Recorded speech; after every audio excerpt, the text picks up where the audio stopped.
Oke, kembali lagi di channel kita WLX Pips. Kembali lagi kita masuk ke weekend ya, dan kita akan coba untuk memprediksi keadaan market selama 1 minggu ke depan. Oke, seperti biasa kita selalu mulai dengan Euro USD ya, karena memang ini walaupun saya dan komunitas saya nggak trade ya di Euro USD, tapi ini masih tetap favorit gitu untuk teman-teman yang lain gitu ya. Karena pergerakannya kecil-kecil bolak-baliknya gitu. Dan teman-teman biasanya banyak ini yang pada pakai EA atau robot gitu ya di pair ini. Oke, mungkin ada yang nyangkut gitu, ada yang nyangkut. Coba kita lihat dulu ya Bang ya. Oke, news minggu lalu memang nggak terlalu rame ya. Dan pergerakan pun juga kalau kita lihat agak ada yang signifikan itu di hari Senin ya, di open market di sini. Oke, di open market di sini sempat turun, naik dan close-nya pun di sini. Jadi bisa dibilang ya nggak terlalu jauh range-nya. Oke, terus selama 1 minggu ya Selasanya pergerakannya cuma segini, Rabu, Kamis, Jumat dan begini. Oke, untuk minggu besok ini ya, selama 1 minggu ke depan besok ini newsnya lumayan agak rame gitu. Tadi saya cek ini sekarang di catatan saya tuh hari Selasa ada PPI ya, core PPI, PPI. Terus hari Rabunya ada core CPI, CPI. Itu semua biasanya kalau CPI pergerakannya sekarang melebihi pergerakan news untuk misalnya kayak yang sebelumnya NFP gitu atau FOMC gitu. Biasanya lebih banyak nih untuk CPI. Dan sama Kamis ada, kalau nggak salah itu ada core retail sales, sama seperti biasa rutinan seminggu sekali itu unemployment claims itu juga ada. Oke, seperti yang kita tahu itu minggu lalu The Fed itu udah mengumumkan untuk menahan suku bunga ya. Ini jadi udah ada tanda-tanda nih untuk bulan depan suku bunga Amerika itu pasti akan turun. Sekarang di 5,5%, mungkin akan turun 0,25 basis point jadi ke 5,25. Mudah-mudahan ya di September bulan depan. Karena apa? Karena efeknya udah sangat kemana-mana nih. Jadi mungkin untuk teman-teman yang punya KPR gitu kan, kalau kredit mobil atau motor itu bunganya fix gitu dari pertama bayar sampai lunas segitu terus cicilannya. Tapi kalau KPR gitu ya, biasanya dia fixnya tuh 2 tahun pertama atau maksimal 5 tahun pertama. Setelahnya itu floating, mengikuti kondisi suku bunga yang ada gitu. Ya mungkin teman-teman selama ini ada yang bayar cicilan KPR 4,5 juta gitu misalnya. Sekarang kok tiba-tiba udah 5,7 atau 6 juta gitu. Ya itu memang ada pengaruhnya ke suku bunga. Oke, kita cek market. Kalau saya lihat kondisi begini nih sideway ya. Kondisi begini sideway. Untuk masalah zone-zone ya, satu kita punya zone satu di sini ya. Sama yang di atas itu ada di sini ya, ada di sini tapi ya kita ambil aja lah yang di sini biar nggak terlalu jauh nariknya. Oke, jadi kita punya zone untuk Euro USD dia kemungkinan besar akan bermain-main di area ini. Mana yang dia break itulah yang dia akan tuju gitu. Dia break ke atas, ya dia akan ke atas lagi gitu. Begitu juga sebaliknya. Oke, biar nggak terlalu panjang, next kita lanjut ke GU ya. Kita cek untuk GU ini beda-beda tipis ya, beda-beda tipis tapi lebih banyak pasti gitu ya. Pergerakan GU pasti lebih banyak daripada EU gitu. Oke, untuk GU ini seperti biasa ya untuk news pound sterling atau newsnya Inggris saya nggak pernah buka. Jadi patokan saya cuma tetap ke newsnya USD. Jadi ya pasangan mata uang yang bersangkut paut dengan USD ya pasti mengikuti lah biasanya dengan kebijakan-kebijakan news di Amerika atau data-data yang keluar di Amerika. Oke, untuk GU ini ya, untuk GU ini yang kita lihat ini tren besarnya memang turun nih. Dia dari beberapa minggu kemarin turun dan sekarang ada di sini gitu ya. Kemarin sempat 2 hari 3 hari sempat ada turun ke sini dan naik ya, karena apa? Karena kita punya zone SNR di area sini.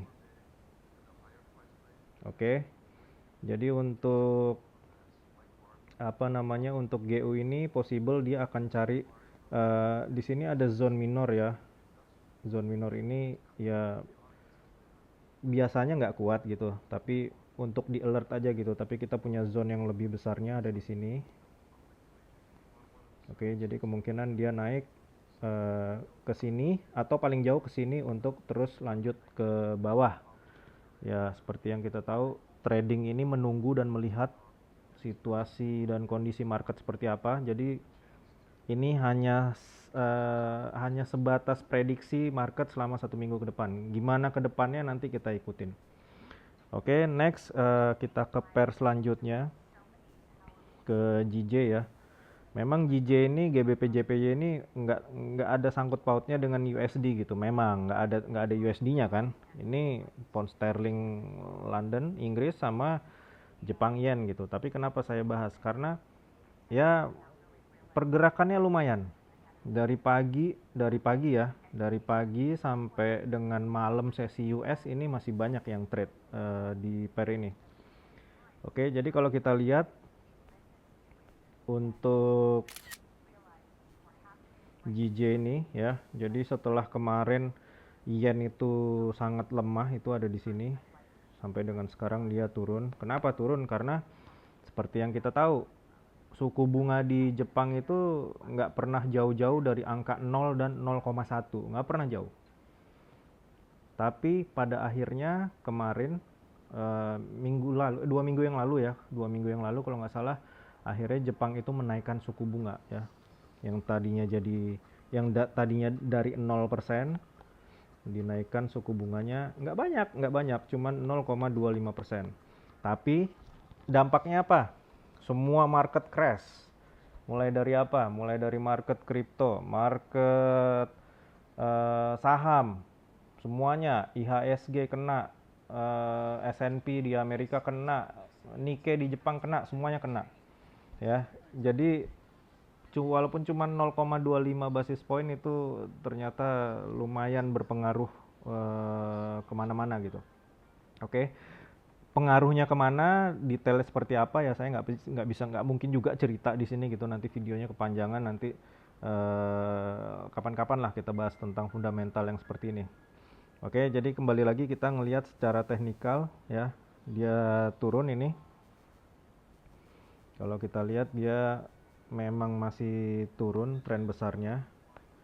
Tapi kemarin mulai dari Rabu, Kamis, Jumat itu dia melakukan penaikan atau retracement ke sini. Kenapa cuman sampai di situ ya? Kita punya area high liquidity di sini ya. Dan kalau ditanya sampai mana sampai mana dia akan naik ya, kita juga nggak tahu karena ada banyak zone yang harus dia datengin ya.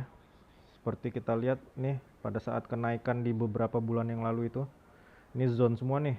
Ini zone semua yang mungkin harus dia pullbackin gitu. Termasuk di sini juga ini bisa kita sebut zone SNR yang harus dia pullbackin. Tapi ya belum tentu juga dia akan ke sini karena masih banyak penghalang-penghalang dia yang untuk naik ke atas. Oke, jadi untuk JJ next kita ke sini ya, ke USD JPY ini ya, US dollar Jepang ya. Ini seperti yang kita tahu ya, pada saat yen kemarin sempat melemah di beberapa minggu yang lalu, sekarang yen ini menguat. Jadi US dollar terhadap yen, US dollarnya yang meremah gitu, karena USD-nya itu ada di depan gitu kan, USD JPY gitu, USD-nya di depan, jadi artinya USD-nya melemah, makanya chartnya turun gitu. Oke, jadi secara teknikal nggak usah banyak-banyak kita bahas ya tentang UJ ini, ya nggak jauh-jauh dari GBP JPY tadi. Oke, next pastinya yang jadi favorit kita selalu ini adalah gold. Ya, gold ini memang belum ada pergerakan yang signifikan ya, masih tetap sideways di area ini, nggak kemana-mana dia, masih tetap di sini-sini aja. Oke, tapi untuk teman-teman yang ada di channel Telegram ya tahu kita dapat setup beberapa kali, berkali-kali kita dapat setup ya, kenyang ya. Jadi ada juga salah satu teman kita juga gitu yang memang dia udah persiapkan itu akunnya dia untuk full margin, dan benar-benar gemuk gitu. Karena tren itu pergerakan market tuh cuma ada dua bang, trending ya, trending itu ada ke atas dan ke bawah, sama sideways, udah gini aja. Nah, ini tadi dari sini sampai sini ini termasuk sideways gitu. Ketemu resisten di sell, ketemu support ya di buy, udah sesimpel itu. Oke, jadi kalau kita lihat selama seminggu kemarin ya, 1 2 3 4 5. Oke, nah ini di sini selama seminggu kemarin sesuai prediksi kita minggu lalu, kalau ada support ya di buy, kalau ada resisten ya di sell gitu. Oke. Jadi untuk gold ini memang masih main-main di antara dua zone ini ya. Kalau mau bergerak jauh ya dia harus break dulu. Nah, antara zone ini dengan zone ini itu di time frame kecil itu ada zone-zone lagi gitu loh. Itu yang bisa kita manfaatkan untuk trading harian gitu. Oke, sesuai SOP kita 30 sampai 50 pips sudah kenyang, beneran kenyang. Itu udah banyak dibuktiin sama teman-teman kita di channel kita, di grup kita di Telegram. Oke, jadi kemungkinan besar menurut saya antara zone ini dan zone ini akan dijebol paling lama itu hari Rabu. Paling lama hari Rabu. Hari Rabu kenapa? Tadi yang kita bahas di awal. News CPI. Oke, sementara ini prediksi kita untuk 1 minggu ke depan. Mudah-mudahan selalu bermanfaat untuk semuanya. Untuk yang mau join ke channel Telegram kita selalu ada di link deskripsi. Semangat, semangat.